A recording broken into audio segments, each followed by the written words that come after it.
how do I make sponsored display campaigns profitable instead of just generating clicks? Now, really important when it comes down to sponsored display campaigns. This is the third major ad type that right now Amazon allows. The first one is sponsored product ads, the second one sponsored brand, and then the third one is sponsored display, which is the question about. Now, when it comes down to sponsored display ads, really important to know is that here you are looking for specific patterns when it comes down to either purchases of your product. So if you have something that is replenishable and your customers would order again and again, Amazon is going to allow you to look at the last 7 days, 14 days, 30 days, 60 days window. And again, I believe 180 days. I will have to check back. Again, if they did any changes, they usually do this like overnight, but that would be the idea that you are going to retarget those customers. Now, keep in mind that when it comes down to sponsored display campaigns, these are really top of funnel. So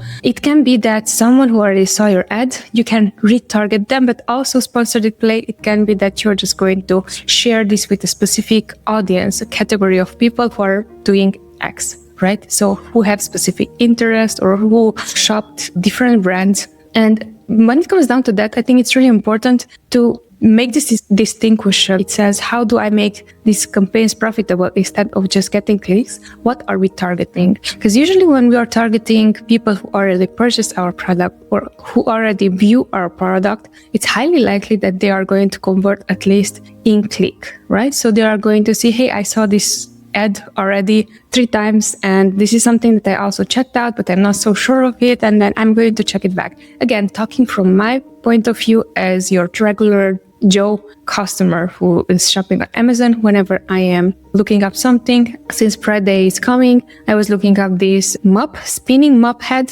gadget for hardwood floors, and that is something that I was looking up I think a week ago. Since then, Amazon is just, or this brand actually, they're just showing me their product day in and day out when I am logging into Amazon. So they're seeing that, hey, I already showed interest regards this product, hey, this might be a potential customer. So when it comes down to that, highly likely that I might be converting because I'm more familiar with their product. I saw it already 5 times, right? Now, when it comes down to specific categories that you would be targeting here, it's highly likely that is just gathering more impressions, more market share opportunity that might or might not convert. So that can also be a reason why you might be just generating clicks and no conversions.